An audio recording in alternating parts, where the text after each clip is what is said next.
Welcome to Your Next Chapter, where we feature conversations with leading audio creators and industry experts shaping the future of podcasting.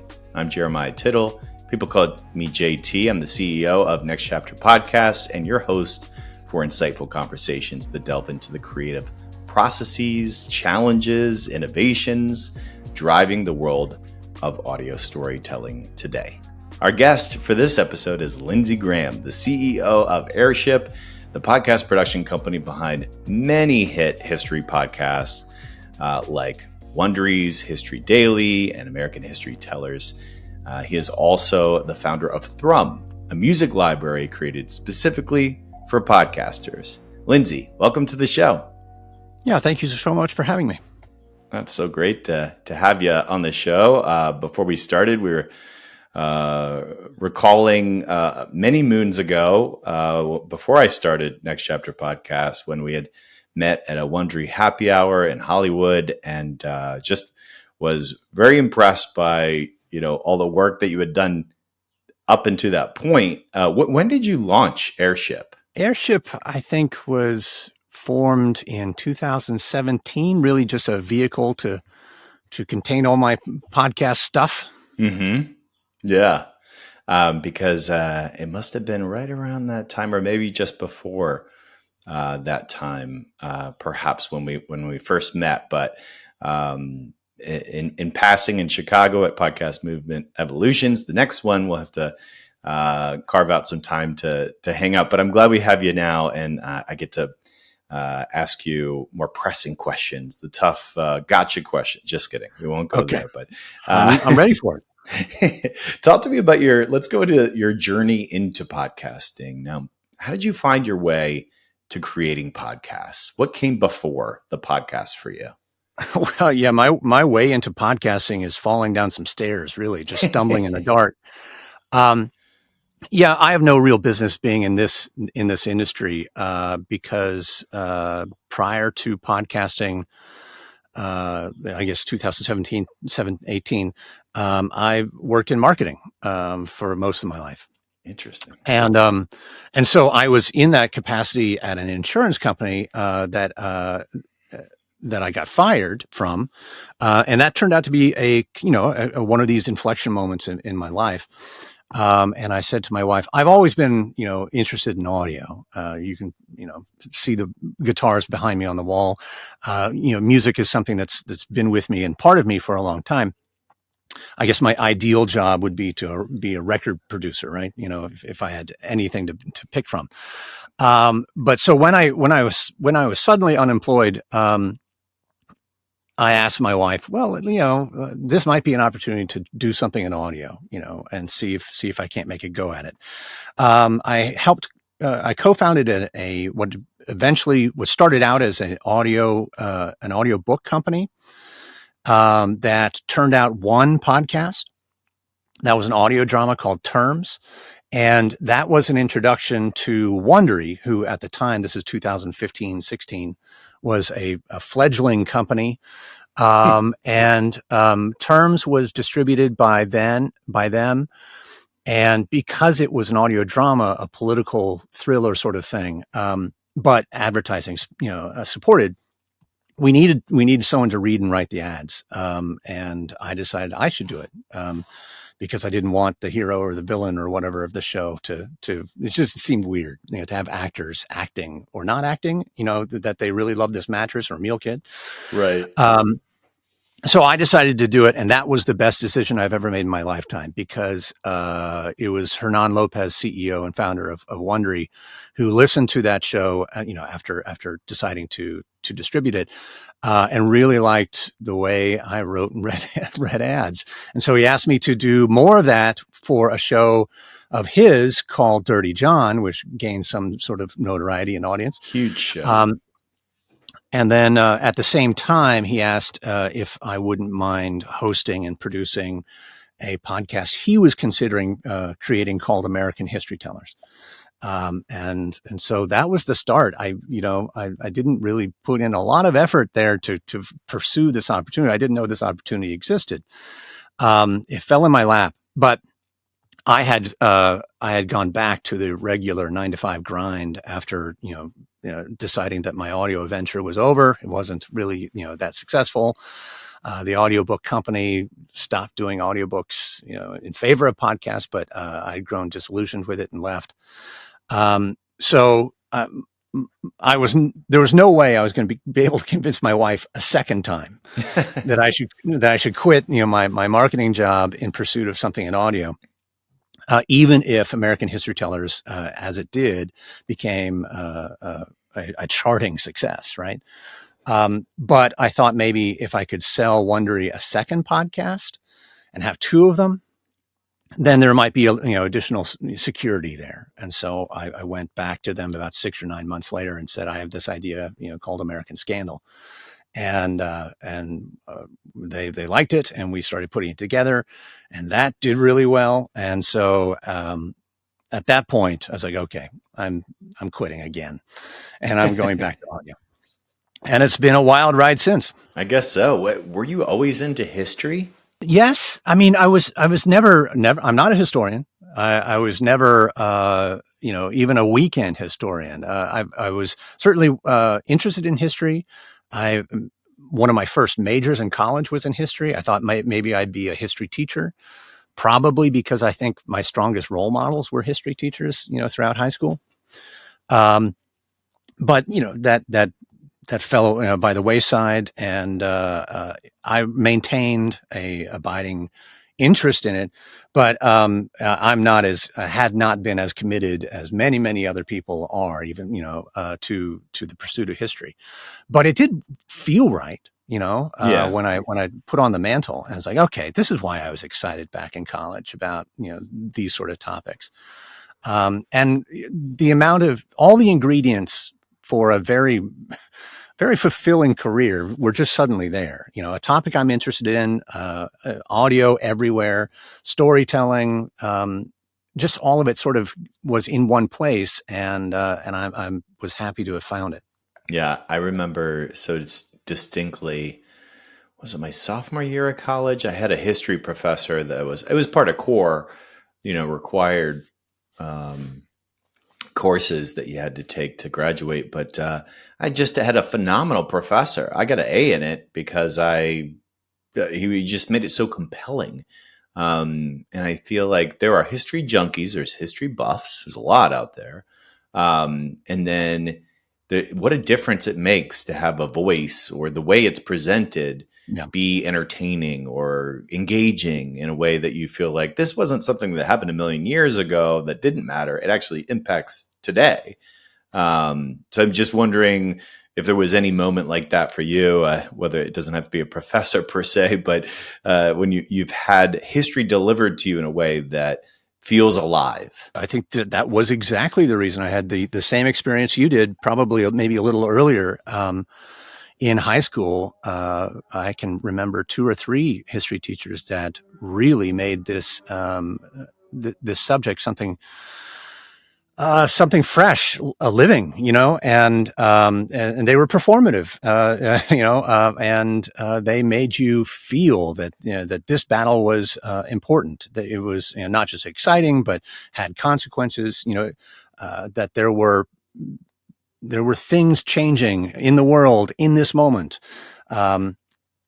And I think coming back to it, especially in history tellers, which the original idea of it, and the idea behind it still, is that it is a everyman's history telling, right? We don't just we try to put you there in the shoes of everyday people as history is being made, to quote the introduction of the show. And I think that's what's important. That's what's compelling. History is human, and that's why we come back to it so often. I'm curious about, we live in a very chaotic world. I don't think in my lifetime, there's not much that has resembled that kind of late 60s. I go back to, watching the Forrest Gump movie, and you're like, wow, late 60s, like just all the unrest and everything. I feel like we're in a time like that. I mean, I guess there's no maybe boring time in history. I guess it just depends on what country or part of the world maybe you're focused on. But it feels like now history is being written every day, doesn't it? And I don't know how much that inspires or kind of changes the way you look at it in terms of modern history and it being the books being written as day in and day out these days. Yeah, I mean, you need to be careful though, because quite literally, history is happening every day. I mean, we've never skipped a year, right? And sometimes the quiet points of history are just as important. But we are in a loud one right now, that's for sure. And I think we will be able to look back and see what the consequences are. It does feel unprecedented, even though that word is now been worn out of its meaning. But yeah, what I do like, one of the tricks, I call it the magic trick of history, is no matter what subject I'm going to bring up or try to use as the center of an arc on History Tellers or anything else, people will be able to immediately say, "Oh, you're talking about this now because it's so trenchant. It's so of the moment. It's what we're living through right now." It's like, no, I didn't make that choice. I can pull out any moment of history, and you will say, this is what we're dealing with today, because we as humans haven't changed much. And that is I would hope the kind of comforting lesson of history, that, even if it sucks, even if it's horrible, we've dealt with it before in some format. Yeah. I mean, the timeless quote of, if we don't know our history, I always butcher these things, but we're doomed to repeat it. Well, so many people have said it and paraphrased it and, whatever. But yeah, if it doesn't repeat, it rhymes, or you're doomed to repeat it, so many people. The cyclical nature of it all. Yeah. But yeah, it continues to evolve. Sorry. I know this wasn't supposed to be a conversation about a philosophical, historical conversation necessarily, but I had to ask that stuff because you're just so in the thick of it. I'm going to ask you a little bit about what advice you'd give to new podcasters later in the episode, but I wanted to get to Airship. I was just curious, what is your secret to managing the sheer volume of content being produced by Airship? Well, I can probably think of two quick answers. One, I've been really good at hiring. All my team they're really, really class A individuals who care so much about the work. One of the benefits I think about of podcasting and audio in particular is it really attracts the zealots. If you say you're into podcasts, good Lord, they're into podcasts, right? And it's important to them how it sounds, how it reads, how it works, how it conveys the thing. And so I would first say the team that I've assembled over the last 7 or 8 years is remarkable, and I've been really, really lucky to get good picks. The other one is, before there was a team, there was just me. And so I had to be ruthlessly efficient to figure out how to get this all done. Even back, when History Tellers started, I was still doing my 9-to-5 job. And so, and I was the composer, sound designer, narrator, dialogue editor, everything for that show on nights and weekends. And that was rough. Wow. It was really hard to do. And so I had to make sure that everything we did was efficient and kind of built for success. I had only the time to do it well once, so mistakes can't happen. And if they do, which they did, I had to learn from them. So we've built up a system of processes and checklists, and it's always under revision, but we are a pretty well-oiled machine. And how do you approach strategic partnerships in podcasting, such as Airship's deal with Wondery? Obviously you've done so much together, Airship and Wondery. I imagine it's evolved over time through the acquisition and beyond. Wondery has changed an enormous amount from when we were introduced. I think Wondery was only founded 8 or 9 months before my podcast first appeared on their network. And then, of course, they sold to Amazon and have changed enormously since, as both they've grown and they've been integrated into that culture. But the question is, how do I choose partnerships? Some of it is inertia, right? Sure. I've lucked into a partnership with a company that was hungry and growing and doing good work. So why wouldn't I want to stick around and keep working with them? Two, we were doing good work together. The people who are the top executives at Wondery right now were not the top executives. They were in the trenches with me building these shows, and so I've kind of grown up with them. They're not partners; they're peers. They're almost siblings. It feels like. But it is interesting to choose how you choose partners. Sometimes it's expediency or inertia. Sometimes it's absolute desperation. Sometimes it's resources. I think, though, in what I would say is an important lesson is that ownership and sort of the splits, right? Yeah. Of how things are divvied up should be open for revision. Mutual parties should agree that this is the portrait of our deal right now, and we recognize that it might change, and we will put a mechanism into that to review our relationship. But two, that it should be calibrated for the effort that goes in. That is probably who is actually doing the work, and I've found more.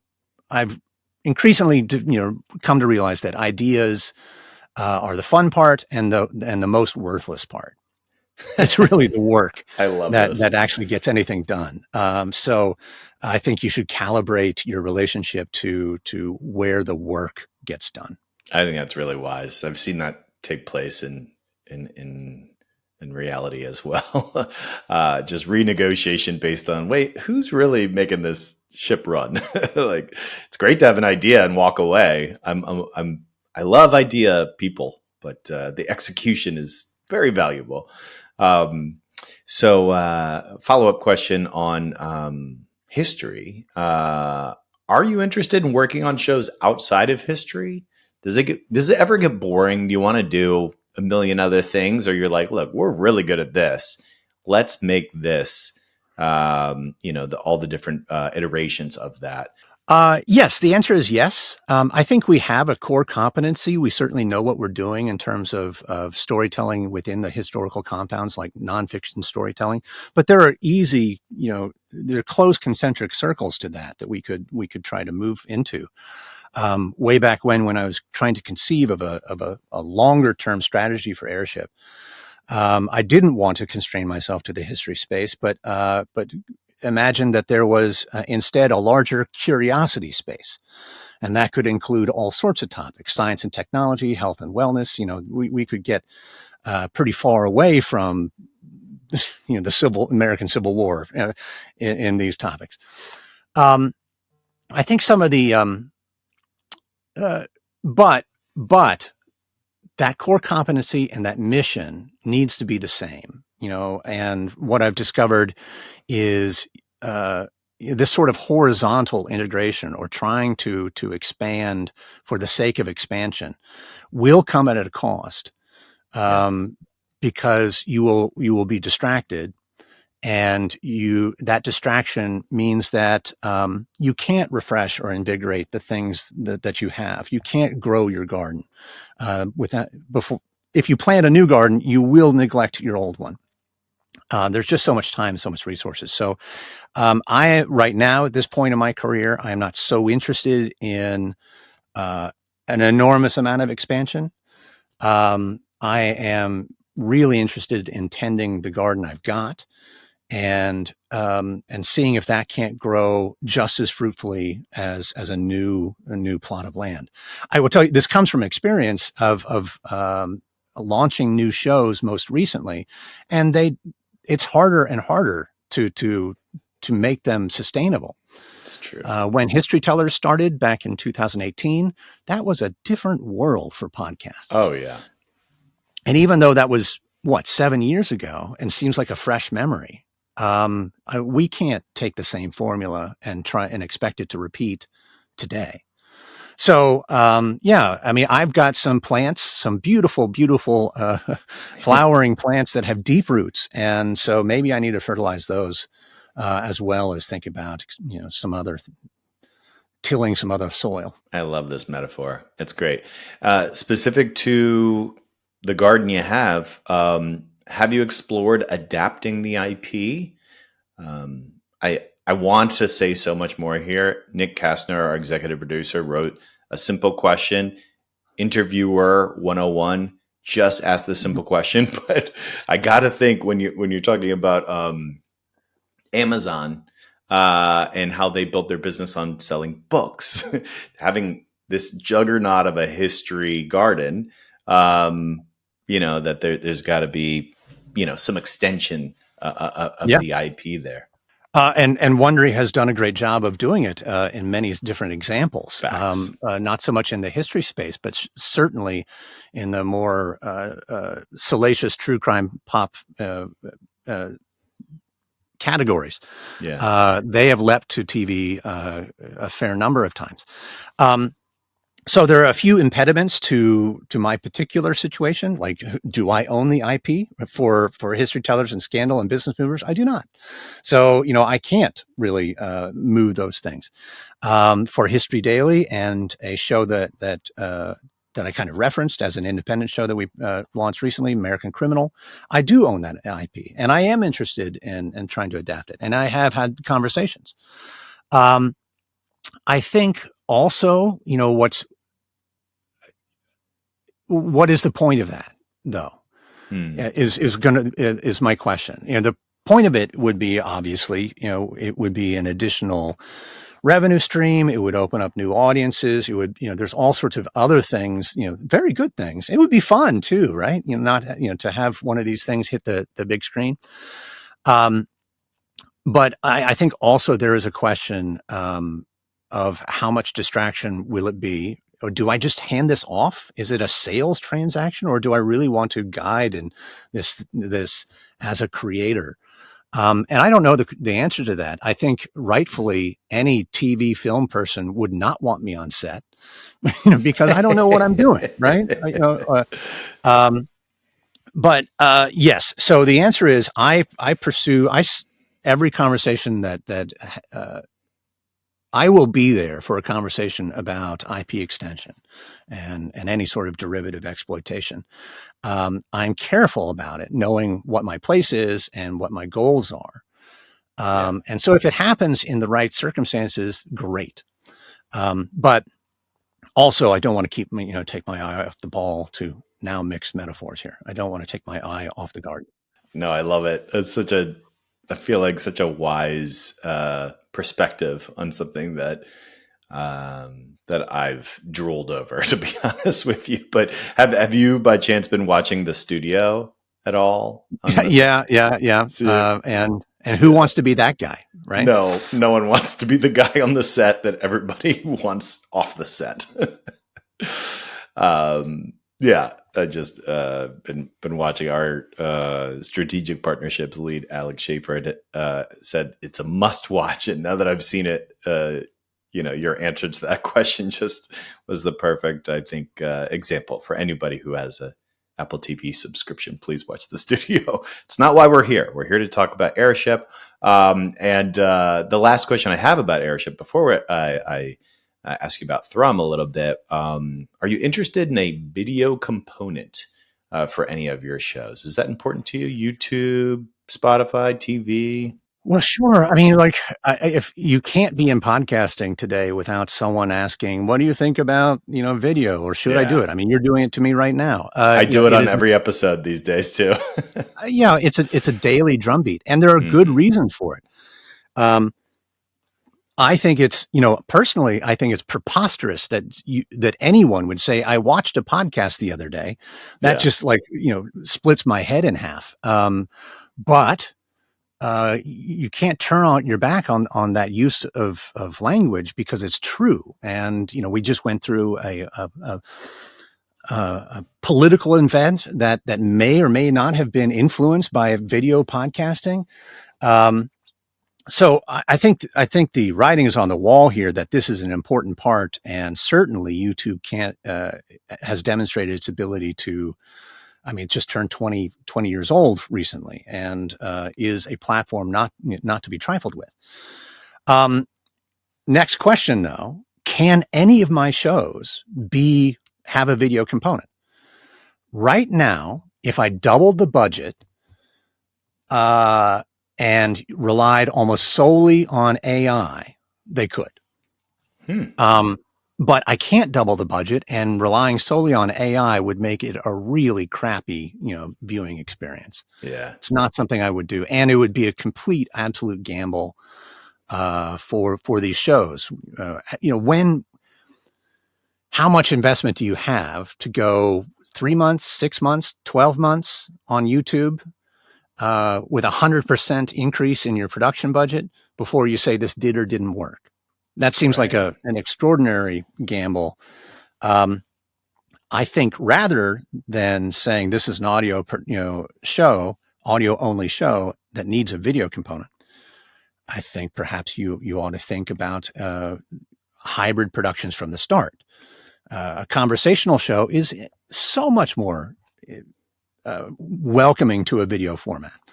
And so, yeah, I'm there's not enough FOMO in it for me quite yet to say I have to put visuals to something I never thought would have visuals, that I've developed an entire style in the writing, in the production, in everything, so that visuals are not required.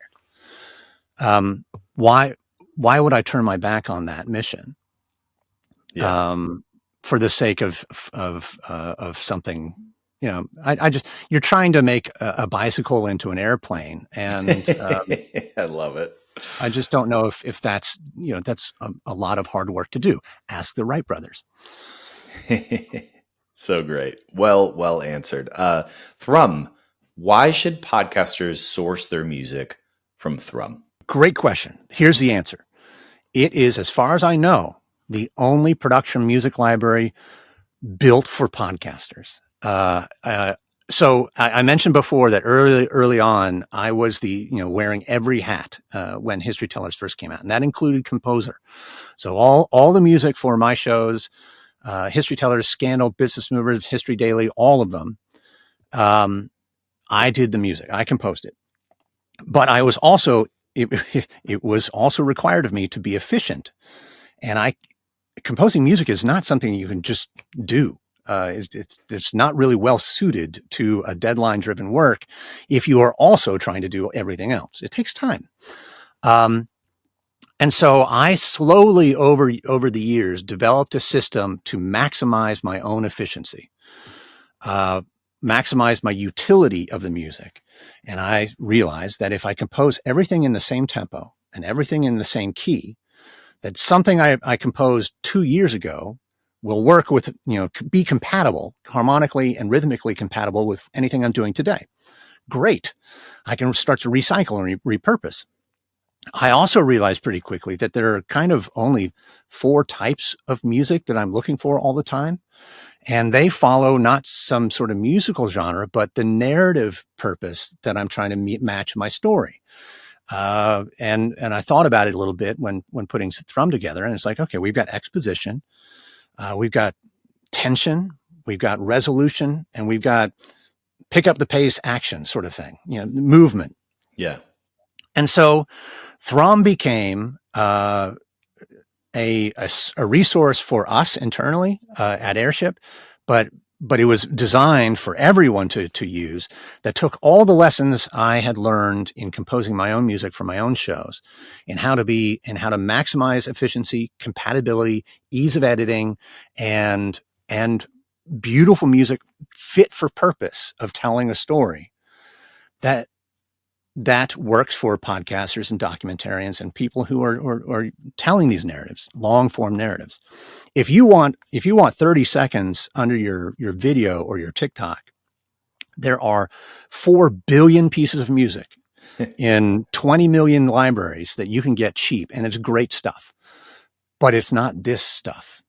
And so that's the reason Thrum exists. It's music for podcasters from podcasters. But more than that, I think it's a system that once you figure it out, it's like, oh, I'm not searching for search terms. I'm searching for moods. And once I find the right mood, then everything's pre-organized for me. Everything fits. It's the most beautiful set of Lego, ever. That's the hope anyways. That's brilliant. No, I love that. It's a big shift from all the other libraries that I've seen, and you have that experience to drive kind of the system you've built. So it's been proven for you and by you, and now others can benefit from it. So Thrum, folks, check it out. That's really wonderful. Thank you for breaking down kind of how it came to be. I mentioned earlier that I had a question about giving advice to young folks, or they could be very old, just new to podcasting. It's not an age thing, but we're launching a new program called Next Chapter Accelerator, Next Chapter Podcast Accelerator, to help aspiring creators launch their shows and or, boost what they are already doing, perhaps. I was curious what advice you would give to someone interested in creating, but kind of feel stuck in their job, such as, I don't know, insurance marketing. Yeah. What might you say to them in terms of, some of the wisdom that you can impart from your own experience? I'd be curious to hear. Yeah, I cannot recommend that anyone try to replicate my journey here. So please don't go out and get fired. Get fired immediately. Yeah. I am asked this question often, and I think the answer depends on who's asking it and where they are in their journey. It's kind of tough to not know. Most recently, I was asked to listen to something and critique it, and I kind of sussed out what was happening here. I declined to do so. I don't have the time to fulfill all of these requests. But I tried to reply with what I think is the strongest piece of advice I can give. Don't ask for advice. This is just and I see it on, Reddit, for instance, the Reddit subreddit podcasting all the time. People are locked up. They're paralyzed by their own insecurity about what they're building. And they will ask for advice, hoping that some of the advice will be just this golden key that unlocks the gates to podcasting heaven. None of it will be. These are strangers. And even if you're asking your family, that comes with its whole set of baggage. Don't ask for advice. Try to assess your own work and just keep doing more of it. So the second piece of advice, after not asking for advice, it's starting to sound like Fight Club here, is that you should just keep making stuff. Keep doing it. Especially in the early days, be prepared to throw away half of it. It is remarkable to me that I was probably 45 or 50 years old when I finally realized that practice helps. That you can't just show up and be good at something, that you need to repeat things. You need a muscle memory. You need experience. You need to stub your toe and break your ankle, and crack your skull sometimes on these things. And then get up and say, well, that's okay. I learned something. That's a creator, someone who gets up, and does it again the next time. That is someone who is creating things rather than a hobbyist or someone who just aspires. I would say, just keep making the thing and make it better next time is the absolute best advice I can give without getting, granular about what sentence structure should I use. How do you approach repetition in audio? Are adjectives better than adverbs? I have opinions, but just keep making it and assess it. Be your own worst critic. Don't listen to any other critics, and make it again. Phenomenal. That's wonderful advice. I totally echo that. We ask all our guests this question to wrap things up here. I'm going to ask you the same. What's your next chapter? What's next for History Daily? Do you have a vision of where you want to take the show? Anything else in terms of what's on the horizon that you're excited about? Yeah, I will tell you exactly. So, we've kind of we've set up this metaphor of gardens. So let me tell you how I'm going to fertilize. Please. I have reached an agreement with Wondery, kind of leaning into my relationship with them as much as I can, and they leaned into me as well. So it was a mutual decision. So we've struck a first look agreement and a multi-year brand ambassador agreement for their history properties, and we're going to try and make as much as we can Wondery the home to history, for podcasts. And that means new voices, new shows, new directions, new, franchises. So I think hopefully in the next several years, you will see Wondery under their, nascent History Tellers brand become a place for real entertaining educational history content. And I'm really excited about that. At the same time, there are some things that I can do myself that I think help that mission. And History Daily is one of those properties that I think has a lot of legs to it. There's all sorts of expansion opportunities. Why not History Weekly, for instance, a deeper dive into one of the topics? But we haven't done a great job of getting out beyond the confines of just a daily 20-minute podcast. We have no merch. We have no behind the scenes bonus content. There's a lot of stuff we can continue to do. One of the things I'm most excited about is a live show adaptation that I hope to come out towards the end of this year. Working on that. What does History Daily live show mean? What does it look like? Creatively, it's fun to think about, and we'll see how that goes. The other thing that I know that I've neglected in my career is a real one-on-one connection with the audience. Most of my shows are at some sort of remove. Just it's a narrator relationship. I don't have a personal relationship, even though many of my listeners feel like I talk to them every day in a very personal manner. I'm really talking to them about Teddy Roosevelt and not me. Not that I need to be, a influencer of any sort, but I think if I was thinking smartly about my career, which I'm trying to, I want to engender that relationship. I want to make it special for everyone, the listeners and me. And I think that will just give me more opportunity to do cooler things, perhaps outside the boundaries of history or further down a certain direction that wouldn't otherwise not normally be commercially viable, for instance. So I'm looking forward to all these smaller areas of improvement. But good Lord, it's going to be a lot of work. We'll see. You have some challenging decisions to make, but it's kind of part of the fun, in my opinion, the challenges and the problem solving and the how do we get this right. I'd be very excited to hear and experience the live version. And, this is the end of the interview. I could go on and hopefully at the next conference or whenever I'm fortunate enough to be in the same place with you, I can bend your ear some more, but really enjoyed the conversation. So thanks for your time today. Yeah, thank you, JT. Thank you so much to our guest, Lindsay Graham, the CEO of Airship, podcast production company behind many hit history podcasts. Definitely check out Wondery's History Daily, American History Tellers, and also he is the founder of Thrum, a music library created specifically for podcasters, which we at Next Chapter Podcasts are going to certainly check out.